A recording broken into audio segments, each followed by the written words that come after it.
YouTube ಕ್ರಿಯೇಟರ್ಸ್ಗೆ 3 ಹೊಸ update ಬಂದಿದೆ. ಅದ್ ಏನೇನಂತ ನಾನು ಹೇಳ್ತೀನಿ. ಈ ಅಪ್ಡೇಟ್ ಬಂದು ಮಾನಿಟೈಸೇಷನ್ ಆಗಿರೋರ್ಗು ಹಾಗೂ ಮಾನಿಟೈಸೇಷನ್ಗೆ ಅಪ್ಲೈ ಮಾಡ್ತಿರೋ ಅಂತವ್ರಿಗೂನು ಮತ್ತೆ ಹೊಸದಾಗಿ ಯಾರ್ಯಾರೆಲ್ಲ ಯೂಟ್ಯೂಬ್ ಕ್ರಿಯೇಟರ್ಸ್ ಇದ್ದೀರಾ ಅವ್ರ ಎಲ್ರಿಗೂ ಮುಖ್ಯವಾಗಿರೋ ಮಾಹಿತಿ ಆಗಿರುತ್ತೆ.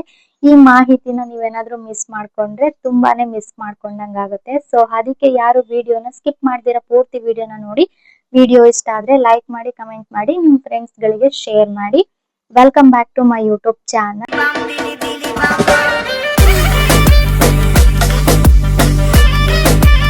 ಇನ್ನ ಇವತ್ತು ನಾನು ಹೊಸದಾಗಿ 3 ಅಪ್ಡೇಟ್ ಬಂದಿದೆ. ಅದ್ ಏನೇನು, ಏನ್ ಅಪ್ಡೇಟು, ಆ ಅಪ್ಡೇಟ್ಸ್ ಇಂದ ನಮ್ ಚಾನಲ್ಗೆ ಎಷ್ಟೆಲ್ಲ ಬೆನಿಫಿಟ್ಸ್ ಇದೆ, ಹೊಸೊಬ್ರಿಗೂ ಯೂಸ್ ಆಗುತ್ತೆ, ಮಾನಿಟೈಸೇಷನ್ ಆಗಿರೋರ್ಗು ಯೂಸ್ ಆಗುತ್ತೆ, ಮತ್ತೆ ಹೊಸದಾಗಿ ಯಾರ್ಯಾರು ಯೂಟ್ಯೂಬ್ ಚಾನಲ್ ನ ಕ್ರಿಯೇಟ್ ಮಾಡ್ಕೊಂತಿದ್ದೀರಾ ಎಲ್ರಿಗೂ ಮುಖ್ಯವಾಗಿ ಯೂಸ್ ಆಗುವಂತ 3 ಅಪ್ಡೇಟ್ಸ್ ಇದೆ. ಓಕೆನಾ? ಯಾರು ಮಿಸ್ ಮಾಡ್ದಿರಾ ಪೂರ್ತಿ ಸ್ಕಿಪ್ ಮಾಡ್ದಿರಾ ವಿಡಿಯೋನ ನೋಡಿ. ಏನೇನ್ ಅಪ್ಡೇಟ್ ಅಂದ್ಬಿಟ್ಟು ಸಂಪೂರ್ಣ ಮಾಹಿತಿ ಈ ವಿಡಿಯೋದಲ್ಲಿರುತ್ತೆ. ಓಕೆನಾ? First point, creator partnership brand deals. ಹಂಗಂದ್ರೆ ಯೂಟ್ಯೂಬ್ ಈಗ ಬ್ರ್ಯಾಂಡ್ ಡೀಲ್ಸ್ ಮತ್ತು ಸ್ಪಾನ್ಸರ್ಶಿಪ್ ಗಳನ್ನು ಮ್ಯಾನೇಜ್ ಮಾಡಲು ಹೊಸ ಫೀಚರ್ಸ್ ನ ನೀಡುತ್ತಿದೆ. ಇತ್ತೀಚೆಗೆ ಯೂಟ್ಯೂಬ್ ಅಲ್ಲಿ ತುಂಬಾನೇ ಅಪ್ಡೇಟ್ಸ್ ಬಂದಿದೆ. ಅದನ್ನೆಲ್ಲ ಅಪ್ಡೇಟ್ ಗಳನ್ನ ಚೆಕ್ ಮಾಡ್ಕೊಳ್ತಾ ಇರಿ. ಅದ್ರಿಂದ ನಮ್ಮ ವಿಡಿಯೋಗೆ ಮತ್ತೆ ಹೊಸ ಯೂಟ್ಯೂಬ್ ಕ್ರಿಯೇಟರ್ಸ್ಗೆ ತುಂಬಾನೇ ಹೆಲ್ಪ್ ಆಗ್ತಾ ಇದೆ.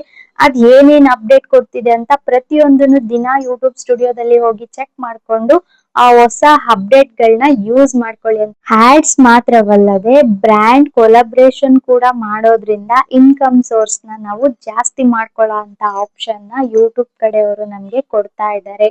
ಅದ್ ಏನೇನಿರುತ್ತೆ, ಹೆಂಗಿರುತ್ತೆ ಅಂತ ಪ್ರತಿಯೊಂದು ಕೂಡ ಯೂಟ್ಯೂಬ್ ಸ್ಟುಡಿಯೋದಲ್ಲಿ ಅಪ್ಡೇಟ್ ಆಗ್ತಾ ಇರುತ್ತೆ. ಈ 3 ಫೀಚರ್ಸ್ ನ ನೀವು ಯೂಸ್ ಮಾಡ್ಕೊಂಡ್ರೆ ನಿಮ್ ಚಾನಲ್ 100% ವರ್ಕ್ ಆಗುತ್ತೆ. 100% ಬೇಗ ಗ್ರೌತ್ ಆಗೋದಕ್ಕೂ ಕೂಡ ಯೂಸ್ ಆಗುತ್ತೆ. ನೆಕ್ಸ್ಟ್ ಪಾಯಿಂಟ್ ಬಂದು ಪೇಮೆಂಟ್ ಓವರ್ ವ್ಯೂ. ಹಂಗಂದ್ರೆ ಏನು ಅಂದ್ರೆ ಯೂಟ್ಯೂಬ್ ಸ್ಟುಡಿಯೋದಲ್ಲಿ ಪೇಮೆಂಟ್ ಮತ್ತು ಅರ್ನಿಂಗ್ಸ್ ಅನ್ನು ಹೆಚ್ಚು ಸ್ಪಷ್ಟವಾಗಿ ನೋಡುವ ವ್ಯವಸ್ಥೆ ಬಂದಿದೆ. ನೀವು ಫಸ್ಟ್ ಎಲ್ಲ ನೋಡ್ಬೋದು, ನಮ್ಗೆ ಅಷ್ಟ್ ಬೇಗ ಯಾವ್ದನ್ನು ಅಷ್ಟ್ ಬೇಗ ಅರ್ಥ ಆಗ್ತಾ ಇರ್ಲಿಲ್ಲ.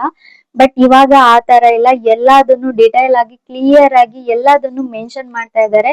ಫಸ್ಟ್ ಎಲ್ಲ ಒಂದೊಂದಕ್ಕೂ ಒಂದೊಂದು ಸಪರೇಟ್ ಆಗಿ ತೋರ್ಸೋರು. ಇವಾಗ ನಮ್ಗೆ ಒಂದೇ ಸಲ ಒಂದೇ ಕಡೆ ಎಲ್ಲಾ ತರ ನೋಡೋ ತರ ಆಪ್ಷನ್ಸ್ ನ ಯೂಟ್ಯೂಬ್ ಸ್ಟುಡಿಯೋದಲ್ಲಿ ಮಾಡ್ಕೊಟ್ಟಿದ್ದಾರೆ. ಓಕೆನಾ? ಇದು ಬಂದು ಸೆಕೆಂಡ್ ಪಾಯಿಂಟ್ ಆಯ್ತು. ಇನ್ನು ಥರ್ಡ್ ಪಾಯಿಂಟ್ ತುಂಬಾನೇ ಇಂಪಾರ್ಟೆಂಟ್.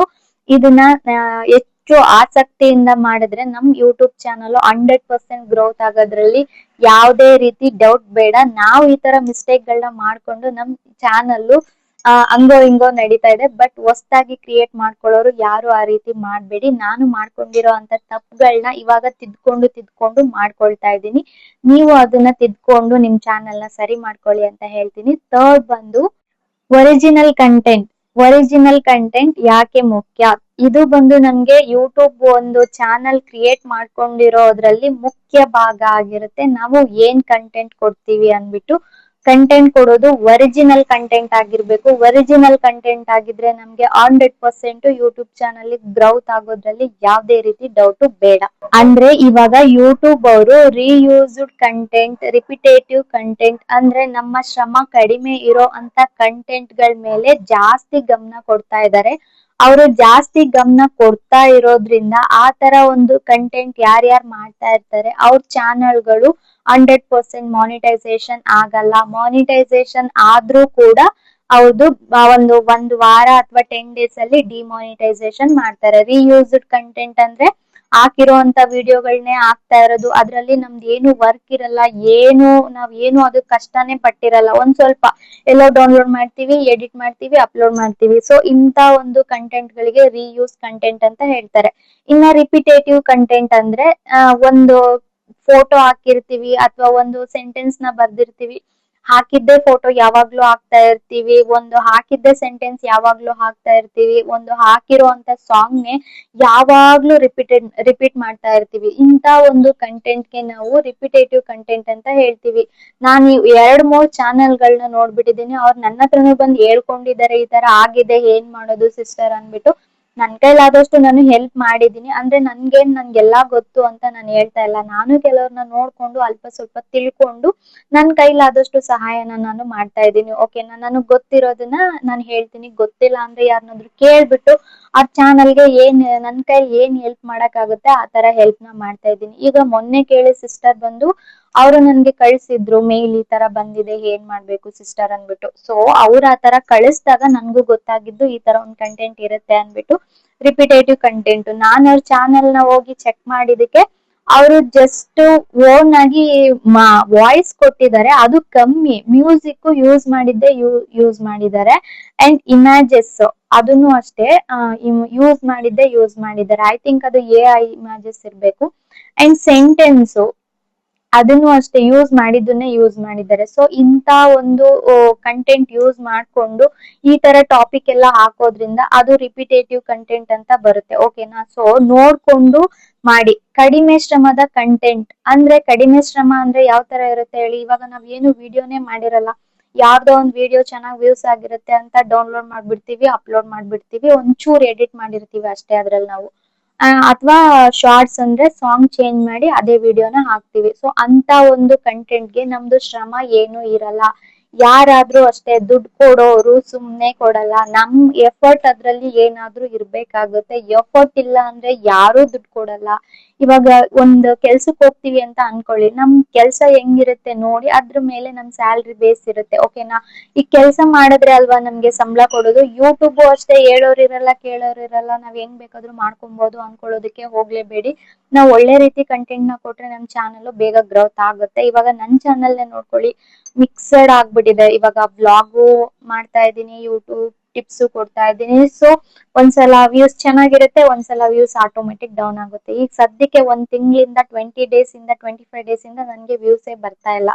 ಸೊ ನಾನು ಇವಾಗ ತಿಳ್ಕೊಂಡಿರೋದು, ನನ್ಗೆ ಮೇನ್ ನನ್ ಆಡಿಯನ್ಸ್ ನನ್ ವಿಡಿಯೋಸ್ ನೋಡೋ ಟೈಮ್ಗೆ ನಾನು ವಿಡಿಯೋಸ್ ನ ಅಪ್ಲೋಡ್ ಮಾಡ್ತಾ ಇಲ್ಲ.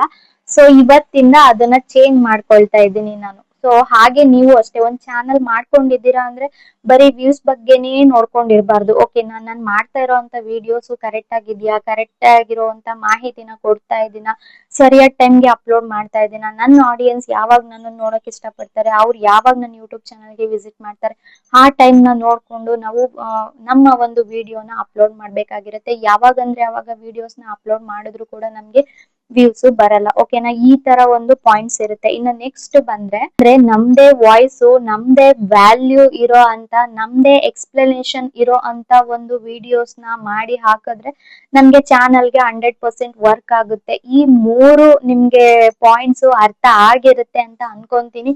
ಈ ಮೂರು ಪಾಯಿಂಟ್ಸ್ ಯೂಟ್ಯೂಬ್ ಚಾನಲ್ ಮಾನಿಟೈಸ್ ಆಗಿರೋರ್ಗೂ ಅನ್ವಯಿಸುತ್ತೆ, ಮಾನಿಟೈಸೇಷನ್ಗೆ ಪ್ರಯತ್ನ ಮಾಡ್ತಿರೋ ಅಂತವ್ರಿಗೂ ಕೂಡ ಅನ್ವಯಿಸುತ್ತೆ. ಸೊ ಇಲ್ಲಿವರೆಗೂ ಯಾರ್ಯಾರು ನನ್ನ ವಿಡಿಯೋನ ಪೇಶನ್ಸ್ ಇಂದ ಕುತ್ಕೊಂಡು ವಿಡಿಯೋ ನೋಡಿದ್ರೆ, ಇನ್ಮೇಲೆ ಜಾಸ್ತಿ ಕುಯ್ಯಲ್ಲ ನಾನು.